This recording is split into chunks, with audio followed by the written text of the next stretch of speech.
shoulds is something that I feel like we face in our 20s. And I know you're in your 20s, coming into your true being. So I'm just going to invite every listener to delete the word should from your life. Anytime you hear yourself say should, I offer you to say, I want. Shoulds come from our conditioning from the outside world, and they aren't allowing you to inhabit your true being. And shoulds always create guilt. So if you want to feel guilty, start shoulding all over yourself. But there was a therapist, Albert Ellis, that said, stop shoulding all over yourself. So everyone, let's stop shoulding all over ourselves and own our power. Welcome to Normalize the Conversation. I'm your host, Francesca Reicheter, and today I'm joined by Elizabeth Winkler, a licensed marriage and family therapist, certified medication teacher, creator of Heart-Mind Healing Therapy, and co-host of the Shadow and the Light podcast. In this episode, Elizabeth Winkler invites us to shift from overthinking to heart-centered living. She breaks down how language shapes our mindset, replacing but with and, should with I want, and I can't with I am, I can, I will, I do. And as a bonus, she guides me through a powerful meditation to reconnect with the present moment. Elizabeth, thank you so much for joining me today. I'm very excited for our conversation. As I told you before, I'm a big fan of your podcast. But before we begin, I just want to check in. How are you really? Today, I'm feeling right now very at peace. I got up quite early today, but I was able to come home. I took my daughter to the airport at like 4 a.m. So it was an early rise, not much sleep, but I came home and took care of myself in the ways that I can, a little rest, a little meditation. And now I'm here with you, excited to see where our conversation goes. Oh, likewise. That's so amazing that you were able to come back and rest and do the meditation. When I have to get up early, I don't do anything for myself. I just completely go until I crash. Okay. And how does that work out for you? Not very well. Yeah, I know. I can relate. I mean, I certainly lived a lot of my life that way. I don't know if you'll relate to this, but I was very much, an overachiever most of my life, and type A personality, I guess you could say. And I speak a lot to college campuses and college women specifically because I went through such a hard time in college, although maybe everyone wouldn't know because the presentation was, doing very well in school and all of that sort of thing. But on the inside, really suffering. And so I love your ability to speak to the truth and to be vulnerable, to take off our mask, our persona mask, and to be like, you know what? I pushed myself really hard, and I'm taking time to reflect. And how is that going for me? What am I getting out of that? What do you think is pushing that? And what I found for myself first, because I think we have to work on ourselves before we can help others, right? And continue to do that, is that perfectionism is like the engine of perfectionism is that self-critic. It's not enough. Got to keep going. It's not good enough. Keep changing that goal line, right? And then you get there and still keep going. And you're never really present and enjoying what is, and not questioning. And if we don't question, like, do I have to keep beating myself up? Do I have to keep pushing myself to achieve? Maybe not. Maybe what I'm doing is more than enough. Maybe resting will give me even more ability to create and do what I am desiring or hoping to give to others. Yeah, it's so funny. My therapist was saying this to me this morning. She was like, Francesca, you need to rest. But relating to you, I'm an overachiever. I constantly keep going. I think that 4 to 5 hours of sleep is enough, which I know it's not. But I convinced myself that it is. And I'm still in grad school, but back in the undergrad days, I landed myself in a psychiatric unit.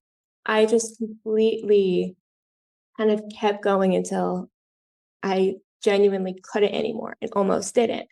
So to hear that you were able to overcome them gives me a lot of hope, because that's something I've been really working on, is trying to separate from that perfectionism, from that need to be perfect, and just exist as I am and explore what I can do and what I can't do. Yes, I love that. Well, I was reflecting this morning on something that I put together on instead of it's not it's confidence. A lot of people use the word confidence. I like the word authority. So maybe this will help you or your listeners. So I am, so it's four things. I am, so I am here. Okay. You are here. I am here. That's us being present. Nothing can happen if we're not present.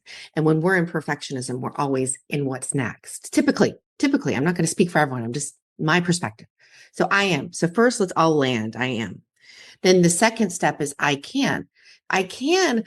You might think, I don't know that I can do this. I'm exhausted. I don't know that I can do this. Well, anyone that's feeling like they can't take that next step, I want you to resource into everything you have done.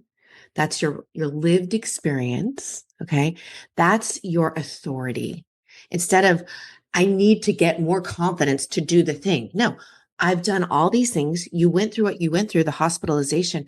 That's actually powerful lived experience. I'm sure you know that better than anybody. You learned a lot. You learned a lot from that.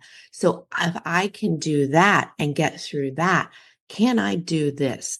Just this moment of sitting here and listening or talking or whatever our listeners are doing in this moment. I can. So that lands you here again. Then the third is I will. So what is the thing that is wanting to be born next? And going into your being, more easy to go into your being if you're present, and then making a commitment. I do. So I am, I can, I will, I do. And so just small action steps. Now this works well for a perfectionist because they like to have things to do, but it's from the deeper level of the self. We want to get out of that not enoughness, that egoic mind that is always talking to us, because it's just feeding that sense of it's not enough. I need to have more confidence. I need to get better. And no, you're more than enough just as you are. I Yeah, don't know if that's helpful, but that is so helpful. Those are the exact thoughts in my brain. And I really like the idea of switching to I can, right? And not looking at what I can't do this. I'm going to fail at this and going down that rabbit hole, being able to switch to I've done all this before. It shows that I do have that authority, that ability to do it now. And yes, that kind of mix of thinking it has to be so much confidence is really difficult because when I lack the confidence, I internalize that as I'm not enough instead of looking at, no, I've done all this. So history right. shows that I can likely do this too. Exactly, exactly. And so confidence to me, I'm not putting the word down, but I think it elicits a comparative space and also puts us into a space that I need more of it when you have everything that you need from your resource of the past.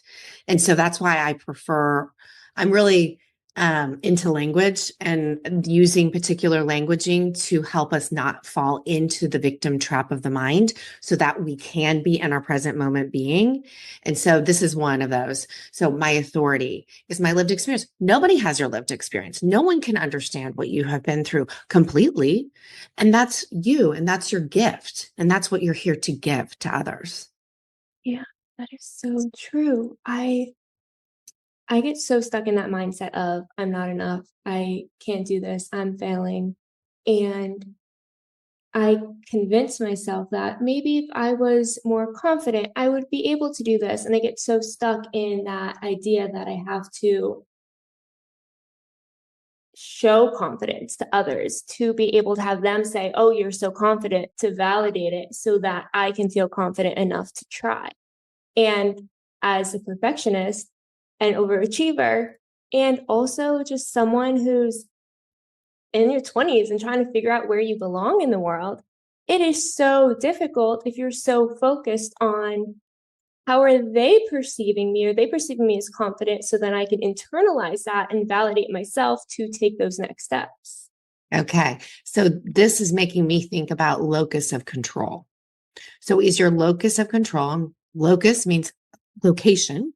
Where is your control? Is it in the outside world? Am I letting the outside world dictate who and what I am? Which obviously that's really dangerous. Or am I putting the locus of control internal, which means, okay, life happens. Maybe you've noticed. It does. It happens. It changes all the time. It's not what you expect. And all of a sudden, something happens that you didn't expect that activates us emotionally, right? Typically or physically. Now, so I always say every activation, that means you could call it anxiety, stress, whatever. I don't like to use those words because we have negative associations with them, which makes us resist them. So I say, I'm activated. So my body's activated like a snow globe.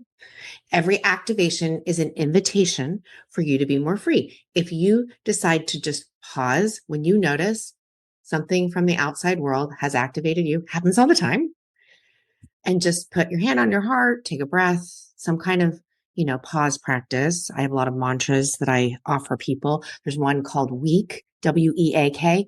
I welcome the energy and allow kindness. So when I feel weak or I'm feeling like someone else is weak, I welcome the energy, which brings acceptance to what's happening, and I allow kindness to mix. So my breath can carry, well, welcome this energy and allow kindness. And what that brings acceptance and self-compassion in, real simple, really effective. And so these are the ways that we can work with the energy inside our locus of control first. It's like putting the oxygen mask on you before you act from the outside. Because if you're letting other people dictate who you are, that's what, 7 billion, how many people are there on the planet? And they're all seeing through their own lens. They're not even, and you are your own authority. There's no one else here that has your life, and only you can speak from that. So that's some of the thoughts I have on that. Oh, that is so powerful. And I've actually recently been trying to move from that external locus of control to that internal. Quick background on me. I was flying across the country twice a week, going from Florida to California on red eyes to take care of my grandmother, be her caretaker, and go to school. So my life was very much dictated by her schedule, by what my family expected me to do and wanted me to do. And as of January 3rd, today is March 26th, I have an apartment in LA and I moved here and I am giving myself, I'm not staying up all night every night, might not be sleeping the full 8 hours, but I really started to figure out what I want and what I need. And that's been very scary, shifting from everyone else telling me who I am and what I should do and taking those small steps toward this is who I am. And that's okay if it's different than what everyone told me it should be. Okay, so you said should twice, and I wrote it down earlier.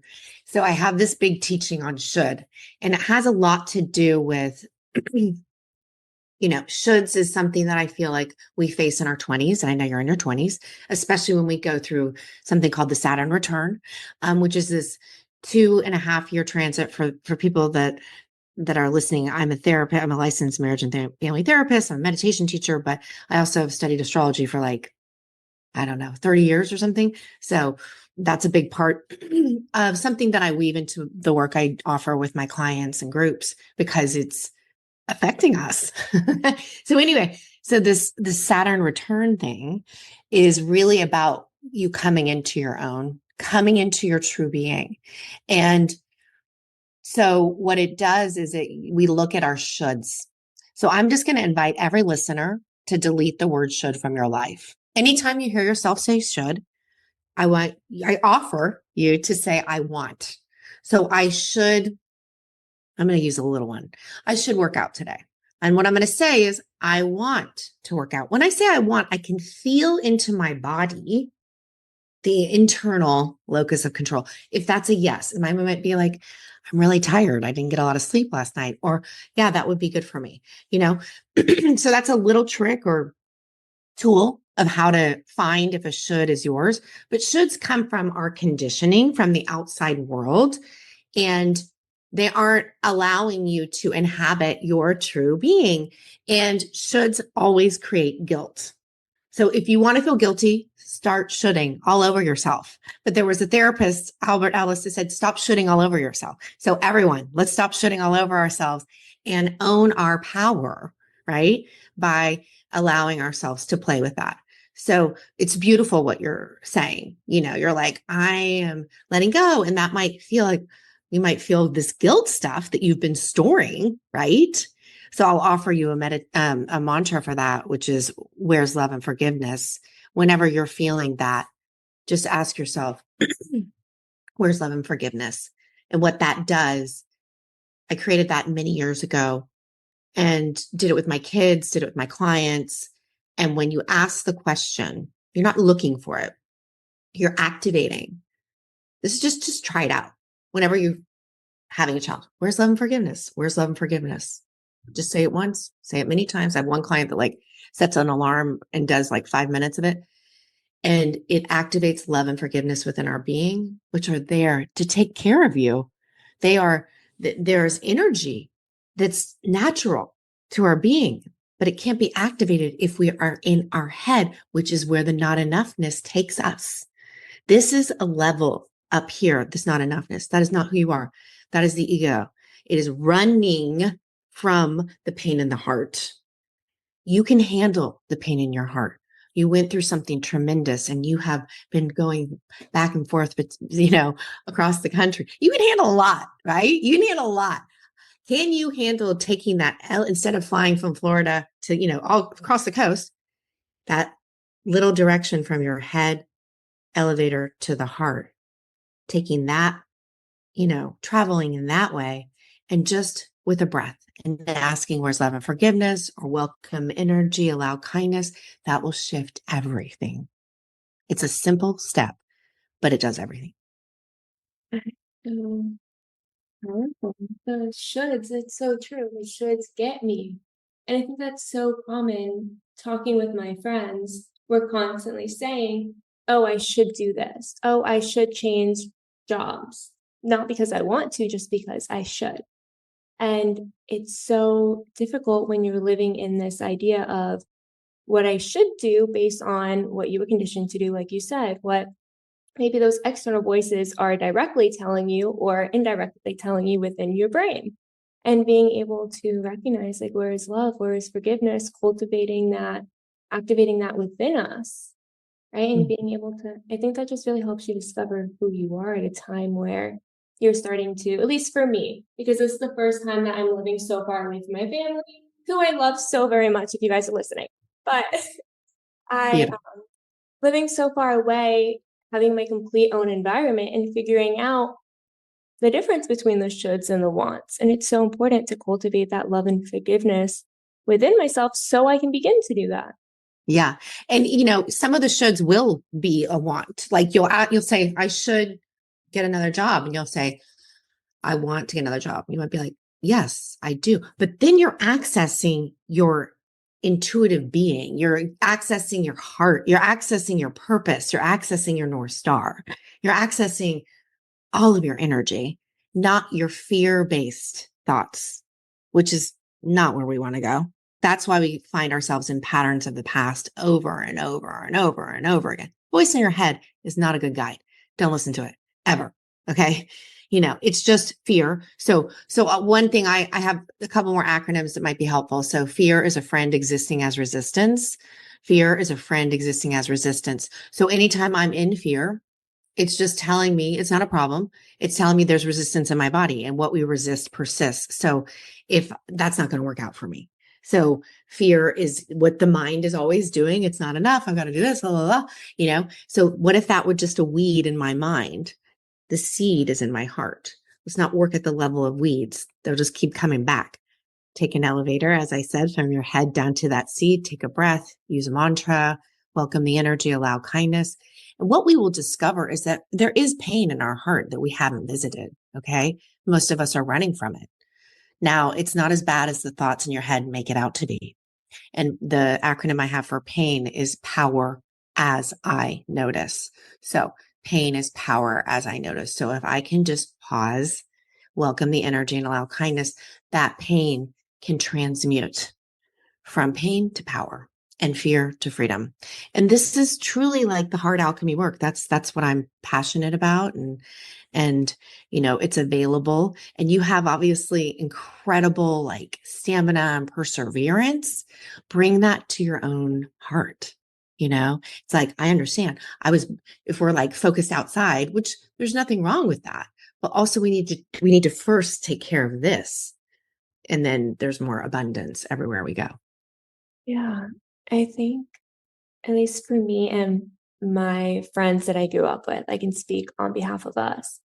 We grew up so much in our heads and all of these voices telling us what we are, why we're not good enough, and constantly building within that and never being able to look within or never knowing that we can look within. That's actually what it is. We didn't know because that's not what we were taught. We were taught to listen to all the voices around us, to internalize it, and then to stay there. And if we can go back into ourselves, that's so, I think it'll change everything for how we view ourselves. I was talking about this with my therapist today. I was like, I view myself as, I was like, I feel like I'm not good enough. I don't like myself most of the time. I am awkward. And she was like, okay, but where does that come from? And I was like, I don't know. That's just how I've always felt. And being able to recognize that just because that's how I've always felt, those could just be the thoughts in my head. That doesn't actually have to define how I feel about myself. And being able to separate them is so powerful. But how do you even begin to do that? Okay, I'll help you with this. So you said the word why. I'm making notes because I always have to I want to write down things that you say so that I can come back to them. You said why. So I'm inviting everyone to drop why. What does why do? Feeds the mind.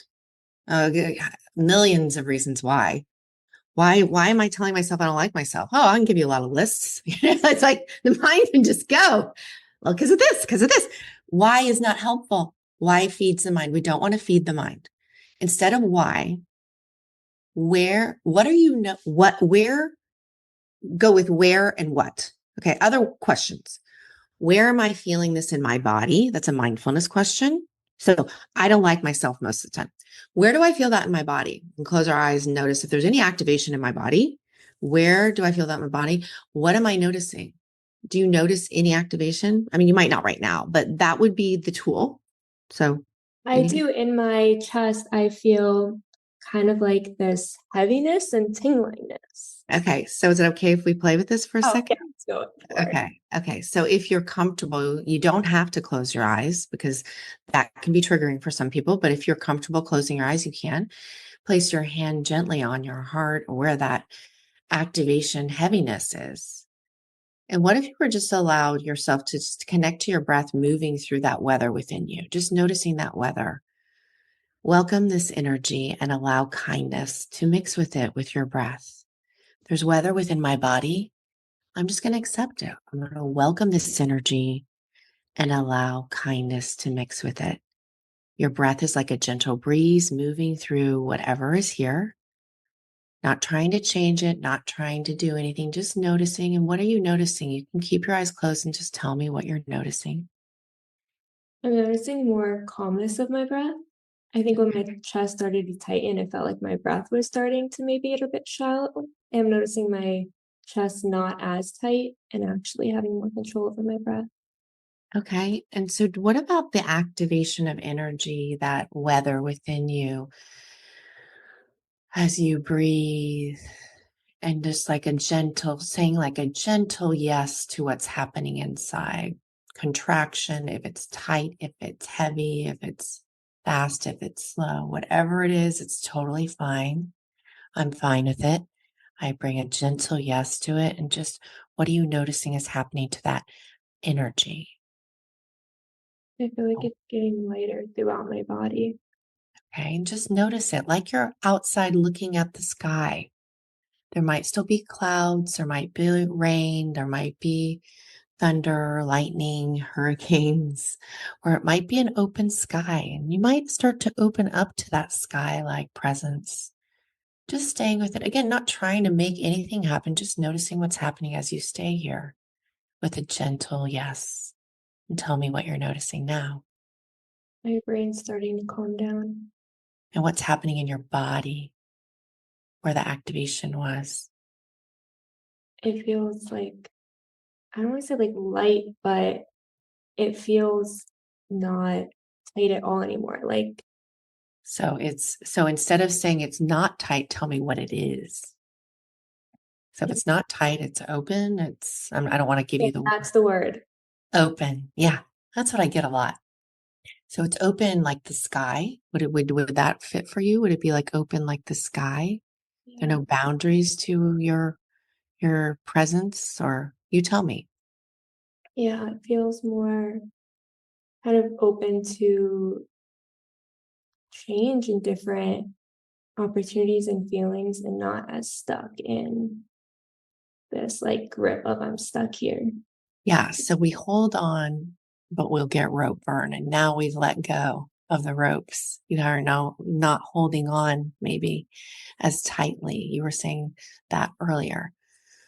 So now there's this open, available space. This is the I am space. So let's just stay here. Let's nurture that instead of only looking at it when it's tight. Stay in this peace, this calm. Breathe into it. How does it feel to be in this space? I am space. Really like peaceful. Yeah. And you could even just say, I am to yourself. Just land into that I am, not I am on a podcast. I am a daughter. I am simply I am, no labels. I am. I am. Breathing that in and letting that flow from your tips of your toes to the top of your head and beyond. And then we can even come back to that I can. I've been through so much in my life, ups and downs. Whatever's in front of me, I can handle this, just this moment. That's all that's being asked. Breathing into that, trusting you, trusting the moment, trusting your breath.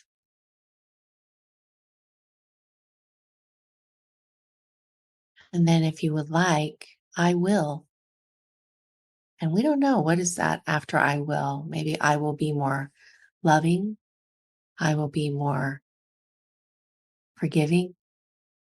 I will pause when needed. I will. I will own my authority.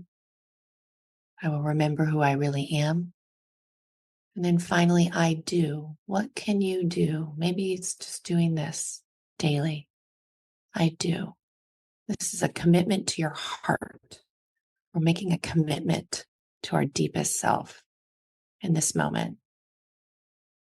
And that's a big deal. How does that feel? Love it. I don't think I've ever really felt present in the moment. I've always been like so far in the past or in the present, in the future. And I think I actually feel present for the first time. Well, hello. It's nice to see you.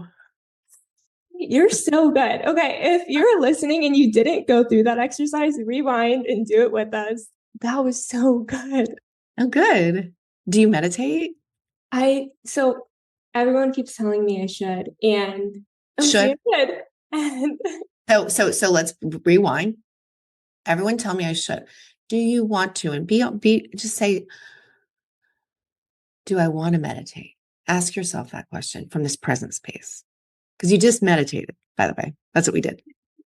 I do. And that's how I started listening to your podcast because I couldn't, I know you don't need to quiet your brain to meditate. That's something that you actually talked about, but I couldn't get myself into the present moment at all. My brain could not go into the moment at all. It was going forward or backward, forward or backward.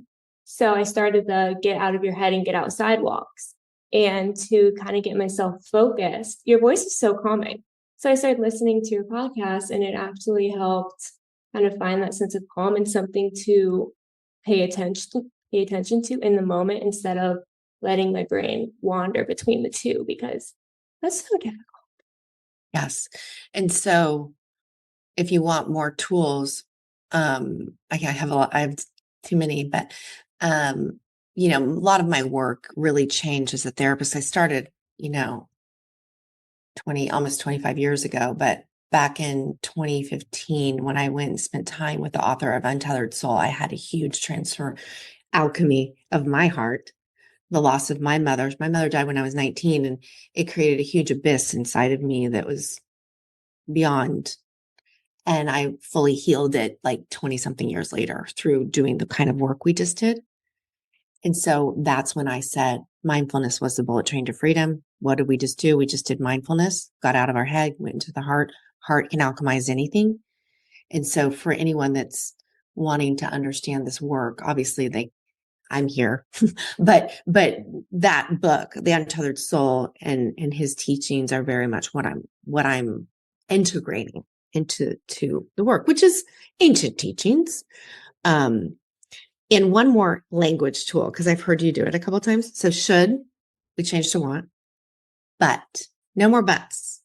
Always say and. So should and but will make us into a victim space, which takes us into the mind. So I'll say something like, I really enjoyed how I felt in that meditation, but I don't know that I have the tools, so I just deleted everything. In the mindset. So the focus goes to what I'm saying after but. It's understanding language, how powerful the words we choose affect how we feel. Game changer. People that work with me know, because they're like, okay, let's say but, and I'll say, okay, restate that, say and then they'll do this. They'll be like, that changes everything. I'm like, yeah, you have to own both sides of it now. And then you actually can make a choice. Because when we're in a victim space, and what I mean by victim space is like the mind, a victim of the mind, the fear, we don't feel like we have a choice. You always have a choice. You always have a choice. So using your languaging is a powerful way to access that power and that choice. Yeah. Does that make sense? It does. Language is so important. And being able to, like you said, the but cancels all of it out. And I do that all the time. I know. I noticed you did it a couple times. And that's okay. It's not about being perfect. This is like, I catch myself doing these things and I just restate it. And, and then I also fail miserably, I'm sure, plenty of the time. It's like, this isn't about being perfect, right? I want to just go back to this big statement you said earlier, because I would feel like I was missing something if I didn't. You said, I don't like myself most of the time. And I want to just offer, is that really true? I think it's more so true when I'm online all the time, or when I am getting work done and feel like I'm not far enough ahead of where I should be, which is Should be. 95% of it's 95% of my day every day. So it makes me feel that way. So those are all stories, right, in your head. So where I should be. So can you be where you should be, or can you be where you are? I was reflecting on this morning, how I, for so long, was convinced that I'm not moving forward at all. And then I went through my emails from the past 2 days and I was like, wow. And seeing that I am actually making progress, even when I feel like I'm not. And it takes time. Yes, it does. It takes time. And that's beautiful. And how did that feel a little different when you said it with an and? It did. You're It really does. It really changes because it allows you to be in your power. Okay. When we say but or should, or we go into the not enoughs, we've given all of our power away. We have no power and we'll never feel enough.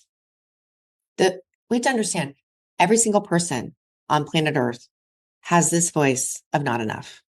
I call it the pain of not enough that resides as a knot, KNOT, inside of your heart. And the only way to unravel that heart, that knot of not enough, is to do what we just did. When we took it in a different direction, we could have just simply paused and I used to call it, or I still do call it, pause, notice, settle. Pause, notice the weather within you, and you will just allow it to settle. And you can say, welcome energy, allow kindness, which is weak, or you can just bring a gentle yes to it, that softening, and that will help that pain of not enough, a not, and then you access your presence, which is what happened. So you have a real lived experience now of doing that, you know, and you did that. I just guided you. You did that. And I want to do this more. I'm going to replay this episode every day just because until you know, you don't know, right? I spent so much time stuck in this idea, believing that I was stuck because I didn't know what to do. And I felt that I was doing everything possible and all the tools that I had, and created this idea that because I was in grad school and starting to see clients, and I know all the theories and the interventions, I must know everything and I must be doing everything. And no, I don't. I don't know everything. I know. This is where I like to live. Okay. So I'm holding up a sign for those that can't hear. It says, I'm pretty sure I have no idea. So this is the most powerful, wise place to be.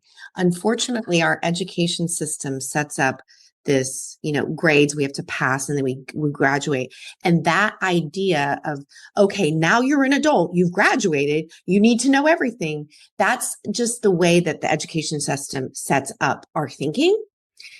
The truth of the matter is, we have no idea. I'm pretty sure I have no idea is the truth in each moment because we don't know what's going to happen. Life is happening and things change, and not knowing uncertainty is what the present moment is full of. We can make peace with that. We can make peace with that. And the more that we can be cool with, I'm pretty sure I have no idea. Like I said this all the time, like in my podcast, I was doing an interview and I'm like, I'm pretty sure I have no idea. We arrived here today. We didn't know where we were going to go. We were pretty sure I have no idea. We trusted the moment. When you do that, look what happens. If I had an agenda, which there's nothing wrong with having an agenda, I'm not saying that, but it can make it not as authentic and alive and, all that sort of stuff. So trusting the moment, trusting the not knowing. You are always learning how to walk through each moment. This is what I say. Kids, babies, when they're learning how to walk and they fall down, what do you say? Do you say, loser? How could you not know how to do that? Absolutely not, right? But today we're learning how to walk through this conversation. We've never talked before. The day you die, you're learning how to die. So we're always learning how to walk for the rest of our lives. Can we give ourselves that grace, that love and forgiveness that we're going to fall down? We're going to not know. It's not about knowing it all. That's not even real. And that's why people feel like a fraud, like an imposter, because they feel like I need to know it all. And how could you? How could you? You only know your experience, which is that resource of the past, your authority. That's amazing. That's full of wisdom and staying open and available. So embrace that. I'm pretty sure I have no idea space, That brings so much, this huge feeling of relief. Good. It's okay not to know, and it's okay to keep learning. Not even it's okay, it's what you're going to do. It's why you're here. No, you don't have to have it all figured out, which is something that I like you said, the education system led us to believe. I remember getting ready to go to college and everyone saying these are going to be like the best 4 years of your life, and you're going to graduate and you're going to get that dream job, and then you're going to get married and have kids, and like life's going to be perfect. And that is not what happens. Yeah. Some people, but that is not actually likely to be the total outcome. Yeah. And so you can apply this, right? You could have been like, I'm pretty sure I have no idea what will unfold. Yeah, exactly. And I think if more teens and young adults knew this, there'd be a lot less pressure, a lot less living in our heads, and being willing to live in the present moment, actually fully experience what could be considered the best 4 years of your life. And, yes. And not limiting it even to those 4 years, but all of our years and all of our moments, and life is what you make it. So for anyone that struggles with what we're discussing, I have all these mantras that I have on lemon cards. I showed you one, but this one is really good to help you access. I'm pretty sure I have no idea. It's called maybe, maybe not. So when we get into judgment, which is what takes us into like, I'm not enough and la, la, la, I'm good, I'm mad or whatever. It's like, maybe not. Or I haven't done enough. Maybe not. This is such a game changer. Just start using it. Just start saying it. I'm pretty, maybe not. What does it do? Takes you out of, this identity of it's good, it's bad, it's not enough to maybe not. And that's a question mark. And that takes you to that unknown space, that beginner's mind. Have you heard of what a beginner's mind? Do you know what that is? Okay. So beginner's mind is, I think it's from Zen Buddhism, but think of like when you go and look at at sunset or the moon and you're just like, wow, right? Or somewhere new. That's presence. That's being in the present moment. You've had many moments like that. That's being in the uncertain space and just fully inhabiting it. So when we can have that all the time, but we have to train ourselves to drop the mind. So the mind will tell you a story and just say to it, maybe not. I'm not going to make my flight. Maybe not. I don't know if they're going to like me when I go on stage. Maybe not. Right? I can handle this. I can handle this is another one. So anyway, they're lemons because we make lemonade out of our lemons. You are incredible. As we're wrapping up, how can people, first of all, I learned so much from you. I'm so, so grateful you did this with me. But Of course. How can people connect with you? So I have a website, elizabethwinkler.com. I'm also pretty active on Instagram, Winkler. So E for Elizabeth, Winkler. Therapy is my Instagram, and we're connected there. And also my podcast, which is available. We have 3 seasons out, the Shadow and the Light podcast. That's on all platforms. We also have a website, the Shadow and the Light podcast.com. And I do that with my mentor, David G., who's an incredible meditation teacher and wonderful friend. Thank you so much for listening to Normalize the Conversation. Don't forget to subscribe, rate, and review. This podcast is an initiative of Inspiring My Generation, focusing on normalizing the conversation, bringing education and awareness to the forefront, and amplifying global voices to spark change and hope. Inspiring My Generation is a 501c3 nonprofit organization on a mission towards suicide prevention through awareness, conversation, education, and support. Connect with us on Instagram at Inspiring My Generation and visit our website, inspiringmygeneration.org, to learn more about our work and how you can make a difference.